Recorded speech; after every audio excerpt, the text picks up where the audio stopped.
Hi everyone, welcome and welcome back to my another mini blog. তো বকখালি ট্রিপের first পার্টটা আগে দিয়ে দিয়েছি, এটা হচ্ছে সেকেন্ড পার্ট। ফার্স্ট পার্টে দেখেছিলে যে বিচের ধারে আমরা খেলা করছিলাম, তারপর একটু বেলা 1:30টার দিকে আমরা একটা হোটেলে খেয়েছি, মানে লাঞ্চ করেছি। লাঞ্চটা শেয়ার করতে পারিনি, সেখান থেকে চলে এলাম যে হোটেলটা আমরা বুক করেছিলাম, রুম নিয়েছিলাম, সেই রুমে চলে এলাম।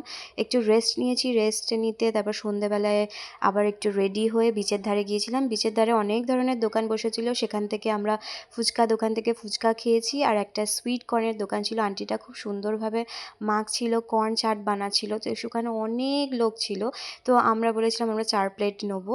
তো উনি সেইভাবে মাখছিল, আর ওর মধ্যে একটু ধনেপাতা, লেবু, তারপরে বিট নুন, লঙ্কা দিয়ে মাখছিল, খুব সুন্দর। মানে তুমি একটা লোভনীয় খাবার মনে হচ্ছিল, মানে দূর থেকেই এত ভালো লাগছিল। তো আমরা 4 প্লেট নিয়েছিলাম, আমরা সবাই মিলে শেয়ার করে খেয়েছি। তারপর একটা দোকানে গিয়েছিলাম, সেখানে পাওয়া যাচ্ছিল কেএফসি স্টাইলের চিকেন পপকর্ন, যেটা আমরা খেয়েছি। খাওয়ার পরে আমরা চলে এসেছিলাম আমাদের রুমে, তারপরের দিন আমরা বেরিয়ে গেছি।